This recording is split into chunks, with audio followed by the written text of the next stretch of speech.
दोस्तों, एक संत जो कि योगी थे, वह संत अपने आश्रम में शिष्यों को योग, ध्यान और प्राणायाम के शिक्षाएं दिया करते थे।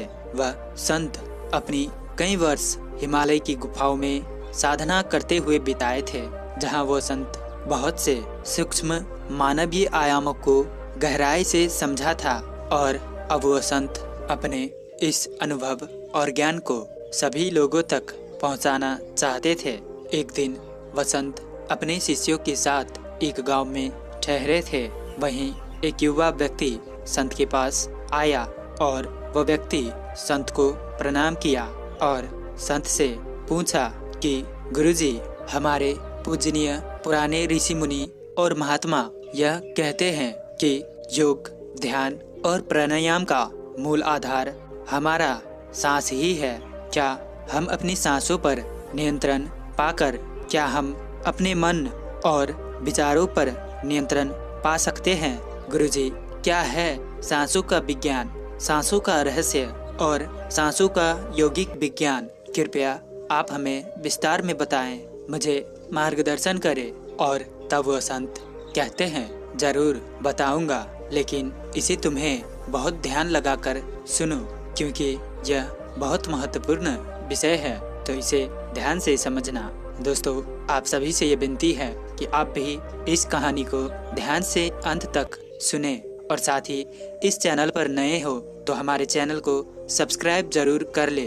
और आगे वह संत उस व्यक्ति को बताते हुए कहते हैं, जब हम सांस लेते हैं तो वायु प्रत्यक्ष रूप से हमें 3-4 स्थानों पर ही महसूस होती है। कंठ, हृदय, फेफड़े और पेट। मस्तिष्क में गई हुई वायु का हमें पता ही नहीं चलता। कान और आँख में गई हुई वायु का भी हमें कम ही पता चलता है। सांस नली से भीतर गई हुई वायु अनेकों प्रकार से विभाजित हो जाती है, जो अलग अलग क्षेत्र में जाकर अपना अपना कार्य करके पुनः भिन्न रूप में बाहर निकल आते हैं। ये सब इतनी जल्दी होता है कि हमें इसका पता ही नहीं चल पाता। हम सिर्फ इतना ही जानते हैं कि प्राणवायु भीतर गई और दूषित वायु बाहर निकल आई, लेकिन वह भीतर जाकर क्या क्या सही या क्या क्या गलत कर आ जाती है, इसका हमें पता नहीं चलता। यदि हम जोर से गहरी सांस लेते हैं तो तेज प्रवाह से शरीर के अंदर के बैक्टीरिया नष्ट होने लगते हैं। कोशिकाओं की रोगों से लड़ने की क्षमता बढ़ने लगती है। शरीर में नए रक्त का निर्माण होने लगता है। आंतों में जमा मल विसर्जित होने लगता है। मस्तिष्क की जागरूकता लौट आती है, जिससे स्मरण शक्ति दुरुस्त हो जाती है। स्नायु की सक्रियता से सोचने समझने की शक्ति पुनः जिंदा हो जाती है। फेफड़ों में भरी भरी हवा से आत्मविश्वास वापस लौट आता है। सोचो, जब जंगल में हवा का तेज एक झोंका आता है तो जंगल का रोम रोम जागरूक होकर सजग हो जाता है। सिर्फ एक झोंका कपालभाति या प्राणायाम तेज हवा के अनेकों झोंके जैसे हैं। बहुत कम लोगों में क्षमता होती है आंधी लाने की। लगातार अभ्यास से ही आंधी का जन्म होता है। 10 मिनट की अंतर आंधी हमारे शरीर और मन के साथ हमारे संपूर्ण जीवन को बदल कर रख देगी। अधिकतर लोगों की सांसें उखड़ती बिखरती रहती है, उथल पुथल भरी रहती है या फिर तेजी से चलती रहती है। हमें पता ही नहीं चलता कि कैसे चलती रहती है। क्रोध का भाव उठा तो सांसें बदल जाती है। काम वासना का भाव उठा तब भी सांसें बदल जाती है। हमारे प्रत्येक भाव और विचारों से तो सांसें बदलती ही है, लेकिन हमारे खान पान और रहन सहन से भी ये बदलती रहती है। असल में हमारी सांसों का हमारी मन की स्थिति और हमारी शारीरिक अवस्था से सीधा संबंध होता है। पूरा योग विज्ञान ही सांसों को सही तरीके से लेने में टिका हुआ है।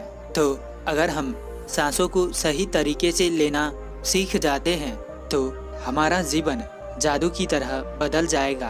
आगे बताते हुए वसंत उस युवा व्यक्ति से कहते हैं, जैसा हमारा मन होता है, हमारी सांसों का गति भी वैसे ही होती है, या फिर जैसी हमारी सांसें होंगी वैसे ही हमारी मनोदशा हो जाएगी। यानी हमारी सांसों से सब कुछ जुड़ा हुआ है। जो हमारे भीतर घटता है वह भी, और जो हमारे बाहर घटता है वह भी। हमारे जीवन में घटने वाली हर एक घटना हमारी सांसों से गहरा संबंध रखती है। मतलब कि हम अपने सांसों की गति पर नियंत्रण करके अपने मन और विचारों पर नियंत्रण कर सकते हैं। अगर तुम किसी सच्चे योगी या साधक को ध्यान से देखो तो तुम्हें उसके चेहरे पर एक गजब का ठहराव दिखेगा। एक सच्चा योगी बुरे से बुरे परिस्थिति में भी खुद को स्थिर और शांत रख सकता है। एक योगी अपनी भावनाओं को नहीं दबाता, बल्कि वह अपनी सांसों पर नियंत्रण हासिल करता है, और सांसों को नियंत्रण करते ही वह अपने मन पर नियंत्रण पा लेता है। और जिस व्यक्ति का मन उसके नियंत्रण में है, उसके पास उसके सभी समस्याओं का समाधान रहता है। वसंत उस व्यक्ति के तरफ इशारा करते हुए कहा, तुमने कुछ योगी और ऋषि मुनियों के बारे में सुना होगा कि वह 150, 200, 300 सालों तक भी जी जाते हैं। आखिर वह इतने लंबे समय तक खुद को जीवित कैसे रख पाते हैं? असल में उनका नियंत्रण खुद के सांसों पर होता है, जिसे प्राण ऊर्जा भी कहते हैं। प्राण ऊर्जा हमारी चारों तरफ है। इसे कितनी मात्रा में लेना है और छोड़ना है, यह एक योगी अच्छी तरह से जानता है, और वह इस काम पर अच्छी तरह से महारत हासिल कर लेता है। इसीलिए वह इस प्राण ऊर्जा का उपयोग अपनी जरूरत के हिसाब से कर सकता है और अपने आप को दीर्घायु बना सकता है। अगर तुम अपने शरीर को स्वस्थ रखना चाहते हो, दीर्घायु बनाना चाहते हो, सामान्य से अधिक क्षमता चाहते हो, तेज बुद्धि चाहते हो, तो तुम्हें अपनी सांसों को समझना होगा, उन्हें नियंत्रित करना होगा। उन्हें नियंत्रित करते ही तुम्हारे जीवन में सब कुछ व्यवस्थित हो जाएगा। वास्तव में डर, चिंता और परेशानी जैसी कोई चीज नहीं होती। यह तो सिर्फ हमारे मन और भावना की उपज है, और हमारे मन व भावनाओं को केवल एक ही चीज नियंत्रित कर सकती है, और वह है हमारी सांसें। हमारे अंदर का क्रोध, चिंता, जलन, खुशी, अहंकार, बदला लेने की भावना, ये सब कुछ हमारी सांसों के हिसाब से चलता है। अगर हमारी सांसों पर हमारा नियंत्रण है तो यह सभी विकार भी हमारे नियंत्रण में हो जाते हैं। अगर तुमने कभी एक छोटे बच्चे को सोते हुए देखा हो तो तुमने अनुभव किया होगा कि जब वो बच्चा सांस अंदर लेता है तो तब उसका पेट फूलता है, और जब सांस छोड़ता है तो उसका पेट पिचक जाता है। यानी कि एक बच्चा अपने नाभि से सांस लेता है, जो कि सांस लेने का सबसे प्राकृतिक और सबसे सही तरीका है। अपनी इस गहरी और लंबी सांस की वजह से बच्चे का मन उत्साहित और हल्का रहता है। उसका शरीर ज्यादा प्राकृतिक तरह से काम करता है। तुमने यह गौर किया होगा, बच्चा अपने मन में किसी भी बात को ज्यादा लंबे समय तक नहीं रखता, और ना ही वह लंबे समय तक किसी से ज्यादा गुस्सा रह सकता। अगर उसे किसी गलती पर डांट या मार भी दिया जाए तो वह कुछ समय बाद उसे भी भूलकर अपने खेल में मग्न हो जाता है। बच्चा इतना सरल इसलिए हो पाता है क्योंकि उसकी सांसें प्राकृतिक रूप से चलती है, यानी पेट या नाभि से चलती है। बच्चे के शरीर को विकास चाहिए, और विकास के लिए ज्यादा ऊर्जा, और ज्यादा ऊर्जा के लिए ज्यादा लंबी सांसें। इसीलिए प्रकृति ने उसे ज्यादा लंबी सांसें दी है। हालांकि यह लंबी सांसें हर मनुष्य को दी गई है, लेकिन इंसान ने अपने जीवन में कुछ अप्राकृतिक परिवर्तन कर अपनी सांसों को छोटा कर लिया है। वह पेट के बजाय अपने सीने से सांसों को लेता है। हम जितने छोटी सांस लेंगे उतनी चिंता, तनाव और बकवास से भरे रहेंगे। हमारी सांसें जितनी लंबी और गहरी होगी, हम उतने खुश और शांत रहेंगे। वह संत आगे बताते हुए कहते हैं, एक व्यक्ति 1 मिनट में 14 से 15 सांसें लेता है। सांस के सीधा संबंध हमारे मन की स्थिति और शारीरिक कंपनों से है। अगर 1 मिनट में ली जाने वाली सांसों की संख्या 11 से नीचे आ जाए तो हम अपने आसपास होने वाली कई कंपनों को समझना शुरू कर देंगे, यानी जानवरों की आवाजें हमारे लिए स्पष्ट हो जाएंगी। संत उस व्यक्ति से कहते हैं, तुमने सुना होगा कि शेर और बाघ जैसे खुखार जानवर भी कुछ योगियों के सामने आते ही पालतू बिल्ली की तरह व्यवहार करने लगते हैं। ऐसा इसलिए हो पाता है क्योंकि उन योगियों ने अपने सांसों की संख्या को कम करके जानवरों की आवाज़ों, उनकी भावनाओं और कंपनों के साथ एक संवाद स्थापित कर लेते हैं। अगर 1 मिनट में ली जाने वाली सांसों की संख्या 9 से कम हो जाए तो पेड़ और वनस्पति जो कंपन आवाज फैला रहे हैं वह समझना हमारे लिए आसान हो जाएगा। अगर हमारी सांसें 6 से कम हो जाती है तो बेजान चीजें कैसे काम करती है यह समझना हमारे लिए आसान हो जाती है। बेजान चीजों की कंपन और उनकी ध्वनियाँ हमारे लिए स्पष्ट हो जाती है। दूसरे शब्दों में ब्रह्मांड की प्रकृति समझी जा सकती है और इसी स्थिति पर पहुंचकर ही बहुत से योगी और ऋषि मुनि ब्रह्मांड की रहस्यों और उनमें घटने वाली घटनाओं की भविष्यवाणी कर देते हैं। हमारा शरीर जितना स्थिर होता चला जाएगा हम उतनी ही सांसें कम लेंगे।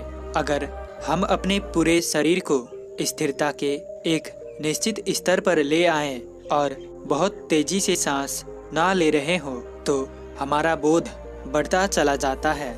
योग के अनुसार एक साधक अपनी सांसों पर नियंत्रण करके ऐसी बहुत सी चीजें कर सकता है जो साधारण इंसानी जीवन से परे हैं। यौगिक परंपरा में तो यह भी कहा जाता है कि अपनी सांसों को घंटों तक रोककर व्यक्ति एकदम ही नई मानवीय आयामों का अनुभव कर सकता है। ऐसी बहुत सी बीमारियां जो जानलेवा हो सकती है या जिनका कोई इलाज नहीं है, उन्हें केवल अपने मन या दिमाग पर नियंत्रण रख के ठीक किया जा सकता है। अपनी सांसों पर नियंत्रण करके व्यक्ति एक ऐसी मानसिक स्थिति तक पहुंच सकता है जहां जीवन में आने वाले उतार चढ़ाव उसे परेशान नहीं कर सकते। कुछ लोगों को ये सब बातें बस एक कहानी लग सकती है क्योंकि आमतौर पर लोग ऐसा नहीं करते और कोई भी चीज जिस पर उन्हें यकीन नहीं होता उसे वह अंधविश्वास कहकर नकार देते हैं। लेकिन पुराने यौगिक परंपराओं का पालन करने वाले लोग ऐसी बातों का दावा करते हैं और वह अपनी सांसों पर नियंत्रण करके उन्होंने अपने दिमाग और मन पर निपुणता हासिल करके कि वह जब चाहे और जितने समय के लिए चाहे अपनी सांस, मस्तिष्क की तरंग, हृदय की धड़कन और शरीर में बहने वाली खून को भी रोक सकते हैं। इस अवस्था में भी वह सब कुछ सुन सकते और महसूस कर सकते हैं। यह एक अंदरूनी विज्ञान है। सांसों को ध्यान पूर्वक लेना यह एक प्राचीन यौगिक क्रिया है। एक योगी जिसने अपनी सांसों पर नियंत्रण कर लिया है वह जब चाहे अपनी सांसों को रोक सकता है। योगी के अनुसार अगर हम अपनी सांसों को समझ लेते हैं तो हमारे शरीर में होने वाली वो बीमारियां जिनका उपचार आज किसी के पास नहीं है, सांसों के माध्यम से उन्हें वह ठीक किया जा सकता है। वह संत उस व्यक्ति को आगे बताते हैं जब सांसें विचलित होती है तो मन भी अस्थिर हो जाता है, लेकिन जब सांसें शांत होती है तो मन भी स्थिर हो जाता है और योगी दीर्घायु हो जाता है। इसलिए हमें अपना श्वास पर नियंत्रण करना सीखना चाहिए। संत ने व्यक्ति की तरफ देखते हुए कहा, तुम्हें क्या लगता है कि क्या तुम जितनी लंबी सांसें अंदर लेते हो उतनी ही लंबी सांसें बाहर भी निकालते हो? नहीं, सामान्य स्थिति में हम जो सांसें अंदर लेते हैं उसकी लंबाई 10 अंगुल होती है और बाहर निकालते समय इसी श्वास की लंबाई 12 अंगुल हो जाती है। यहाँ 1 अंगुल का मतलब 1 अंगुल मोटाई से है। हमारी रोजमर्रा की जिंदगी में कुछ काम ऐसी होती है जिन्हें करते समय जितनी लंबी सांसें अंदर जाती है उससे कई गुना ज़्यादा लंबी सांस बाहर निकल जाती है। भोजन करते समय बाहर निकलने वाली सांस की लंबाई 16 से 17 अंगुल होती है। तेज चलते समय इनकी लंबाई 22 से 24 अंगुल हो जाती है। दौड़ते समय निकलने वाली सांसों की लंबाई 45 से 50 अंगुल तक पहुंच जाती है। संभोग करते समय 55 से 60 अंगुल। सोते समय नींद में बाहर निकलने वाली सांसों की लंबाई 60 से 70 अंगुल तक पहुंच जाती है। इसीलिए हमारे शास्त्रों में काम और क्रोध पर नियंत्रण रखने की बात की गई है, क्योंकि यह हमारी प्राण शक्ति को छीन करते हैं। श्वास को इंसान की प्राण शक्ति भी कहा जाता है। जब एक 200 वर्षीय व्यक्ति से उसके लंबी उम्र का राज पूछा गया तो उसने 2 ही चीज बताई। पहला, नाभि तक भर के पूरी सांस ले, और दूसरा, रीढ़ की हड्डी को हमेशा सीधा रखे। साधारण सी लगने वाली ये दोनों बातें योग और प्राणायाम के दृष्टि से बहुत महत्वपूर्ण है। असल में शरीर के अंदर जाने वाली सांस की लंबाई कम और बाहर निकलने वाली सांस की लंबाई ज्यादा होती है। यदि हम किसी तरीके से बाहर निकलने वाली प्राणवायु को कम कर लेते हैं तो लंबी उम्र को प्राप्त किया जा सकता है। यदि बाहर निकलने वाली प्राणवायु की लंबाई 1 अंगुल से कम हो जाए तो व्यक्ति निष्काम हो जाता है, यानी उसके अंदर से काम वासना खत्म होने लगता है। 2 अंगुल कम होने से आनंद की प्राप्ति होती है। 3 अंगुल कम होने से लेखन शक्ति बढ़ती है। 4 अंगुल कम होने से वाक सिद्धि प्राप्त होती है। 5 अंगुल कम होने से व्यक्ति को दूरदृष्टि प्राप्त हो जाती है। 6 से 7 अंगुल कम होने से साधक के अंदर अति तीव्र गति से चलने की शक्ति आ जाती है। वह कुछ ही पलों में एक स्थान से दूसरी स्थान पर पहुंच सकता है। 8 अंगुल कम होने पर साधक को 8 सिद्धियां प्राप्त हो जाती है। यह 8 सिद्धियां हर इंसान में होती है, बस जरूरत है तो इन्हें जागृत करने की। बाहर निकलने वाली सांस की लंबाई 12 अंगुल कम होने पर योगी को इच्छा मृत्यु प्राप्त हो जाती है। फिर वह जब तक चाहे खुद को जीवित रख सकता है, लेकिन यह सोई हुई शक्तियाँ केवल तभी जागृत हो सकती है जब मन में इन्हें जागृत करने का तीव्र अभिलाषा होगी, और मन का स्थूल रूप श्वास है। इसीलिए सबसे पहले सांसों पर नियंत्रण करना पड़ता है। वह संत आगे कहते हैं, अगर तुम अपने सांसों को नियंत्रित कर लेते हो तो तुम बहुत सी चीजों को समझ सकते हो, फिर चाहे वो प्राकृतिक हो या अप्राकृतिक। इंसान में यही एक खूबी है कि वह सभी आयामों को समझ सकता है। हमारी सांसों से हमारा पूरा तंत्र नियंत्रित होता है, शारीरिक और मानसिक दोनों ही। हम अपनी सांस धीमी करके भाग नहीं सकते। भागते समय हमारी सांसें तेज हो जाती है, क्योंकि हमारी सांस हमारे शरीर को एक अज्ञात ऊर्जा देती है। जब हम अपने शरीर से सामान्य से अधिक काम लेते हैं तो हमें ज्यादा ऊर्जा की जरूरत पड़ती है, और उस ऊर्जा की पूर्ति के लिए हमारी सांसें तेज हो जाती है। दूसरा, हम अपनी सांसों को धीमा करके क्रोध नहीं कर सकते। जब हमें क्रोध आता है तो हमारी सांसें छोटी और सामान्य से अधिक तेज चलने लगती है, क्योंकि हमारे भीतर जो क्रोध उठ रहा है वह भी हमारे ऊर्जा को खत्म करता है। एक कामुक व्यक्ति जो अभी अपनी काम वासना का वशीभूत हो चुका है, जैसे जैसे उसकी काम वासना तेज होती चली जाएगी वैसे वैसे उसकी सांसें भी तेज होती चली जाएंगी।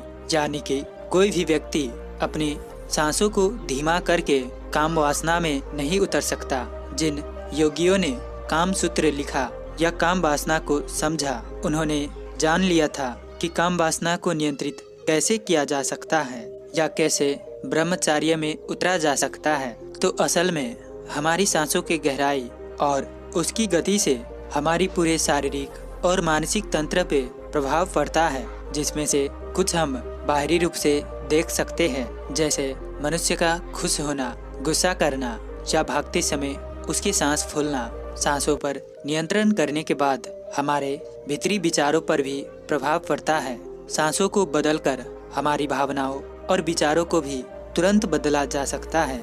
और फिर आगे वह संत बताते हैं, मनुष्य के भीतर की सभी प्रतिभाएं उसके शक्ति बिंदु यानी कि उसके 7 चक्रों में छुपी होती है। अगर तुम्हें कोई व्यक्ति सामान्य से अधिक बुद्धिमान लगता है तो यह उसके चक्रों का प्रभाव है, यानी उसका कोई विशेष चक्र सामान्य व्यक्ति की तुलना में थोड़ा ज्यादा सक्रिय है। इसी प्रकार से छठी इंद्रिय का सक्रिय होना यानी भविष्य में होने वाली घटनाओं को पहले ही अनुभव कर लेना, यह संभावना मनुष्य के आज्ञा चक्र यानी उसकी तीसरी आंख से संबंध रखती है।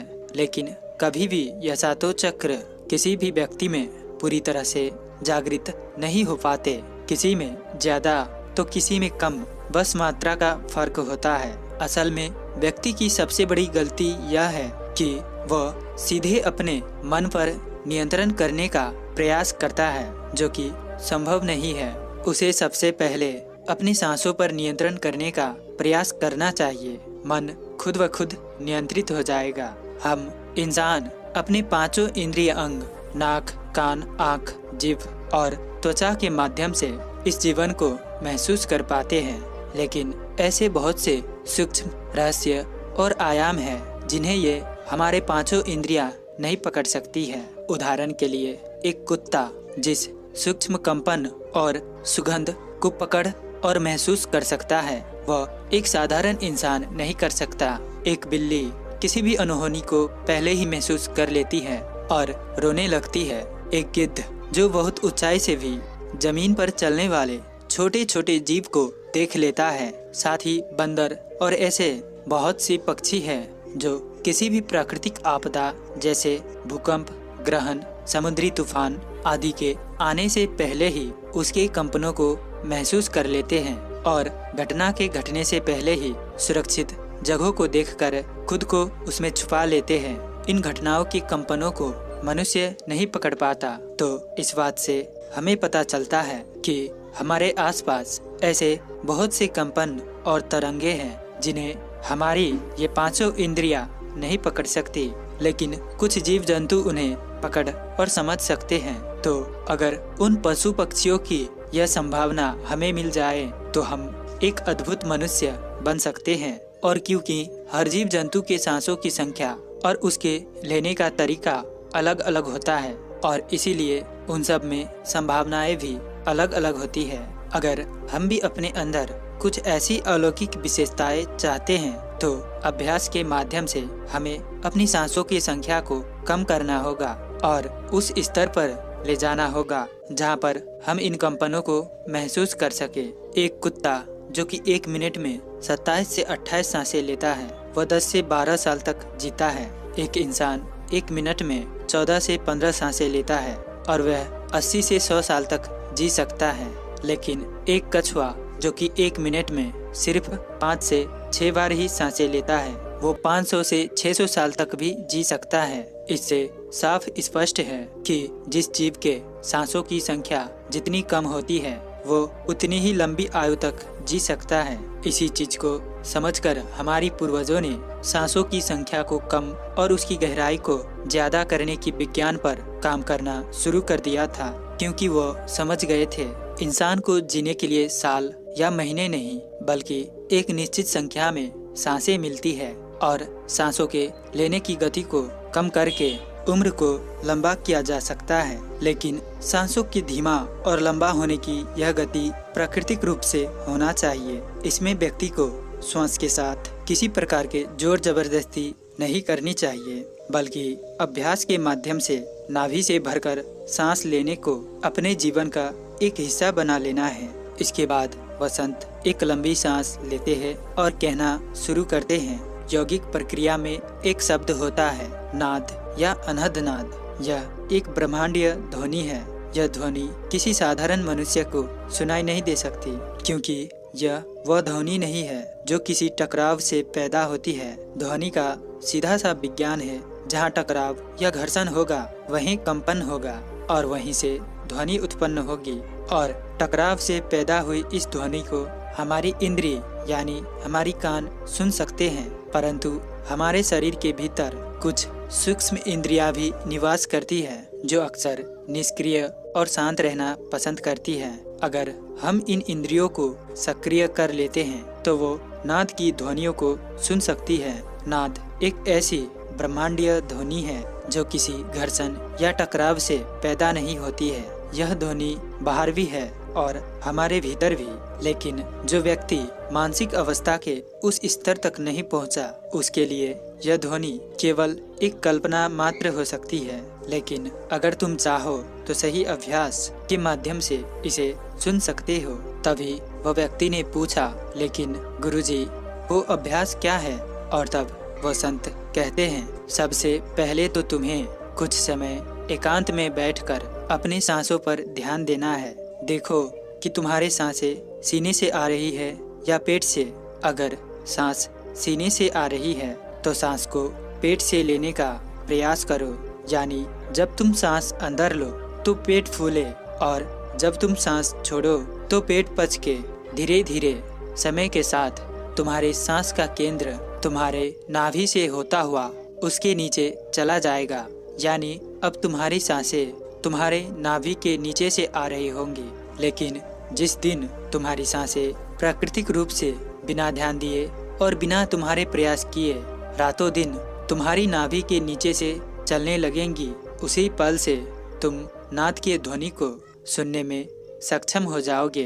लेकिन याद रहे, इस स्थिति को प्राप्त करना इतना भी आसान नहीं है। इसके लिए बहुत ही दृढ़ निश्चय और अभ्यास की जरूरत पड़ती है। और आगे बताते हुए संत कहते हैं, चिंता, डर, तनाव व अपनी आदत के कारण जब हम हल्की और छोटी सांस लेते हैं तो हवा केवल हमारे ऊपरी फेफड़ों तक ही सीमित रह जाती है, जिससे हमारे शरीर तक कम प्राणवायु पहुंचती है और दूषित वायु इकट्ठा होना शुरू हो जाती है। शरीर का माध्यम अम्लीय हो जाता है, जिससे हमारी रोग प्रतिरोधक क्षमता कम हो जाती है, हमारी नज़र कमज़ोर पड़ने लगती है, हमारी बौद्धिक और शारीरिक क्षमताएं भी कमज़ोर पड़ने लगती है और हमारा शरीर धीरे धीरे बीमारी के गिरफ्त में जाने लगता है। लेकिन जब हम गहरी और लंबी सांस लेने का अभ्यास करते हैं तो इससे हमारे फेफड़े के निचले हिस्से पर भी ज़्यादा हवा पहुंचती है और न केवल हमारे शरीर को ज़्यादा प्राणवायु मिलती है, बल्कि हमारे निचले फेफड़े में जमा गंदगी भी बाहर निकलने लगती है। हमारे शरीर में कुछ ऐसी गंदगी जमा हो जाती है जिसे मलमूत्र या पानी के माध्यम से नहीं, सिर्फ हवा के द्वारा ही शरीर से बाहर निकाला जा सकता है। साथ ही गहरी सांस लेने से हमारा डर, चिंता और मानसिक तनाव भी कम हो जाता है और हम खुश रहने लगते हैं। वह युवा व्यक्ति उस संत की बातों को बड़ी गौर से सुन रहा था और वह संत से कहता है, मैं तो कभी अपने सांसों पर ध्यान ही नहीं दे रहा था और इसीलिए मुझे तनाव, पीड़ा होती थी। गुरुजी, अब से मैं अपने सांसों को नियंत्रण करने का दृढ़ संकल्प लेता हूँ। धीरे धीरे अभ्यास से मैं इस पर नियंत्रण पाने का प्रयास करूँगा। और वो व्यक्ति उस दिन से उनका शिष्य बन जाता है और वह उस दिन से ध्यान और योग करने लगता है, जिसके कारण वह कुछ सिद्धि को भी प्राप्त कर लेते हैं, ऐसा कहा जाता है। तो दोस्तों, उम्मीद करता हूँ कि आपको इस कहानी से जरूर कुछ न कुछ सीखने को मिला होगा और उम्मीद है कि आपको ये कहानी पसंद आई होगी। तो इस वीडियो को लाइक और अपने दोस्तों के साथ शेयर करना बिल्कुल मत भूलिएगा और साथ ही हमें सपोर्ट करने के लिए इस चैनल को सब्सक्राइब करके घंटी बटन को भी जरूर दबाएं ताकि ऐसी ही वीडियो आपको मिलती रहे। तो मिलते हैं ऐसी कोई और कहानी में, तब तक के लिए अपना ख्याल रखें।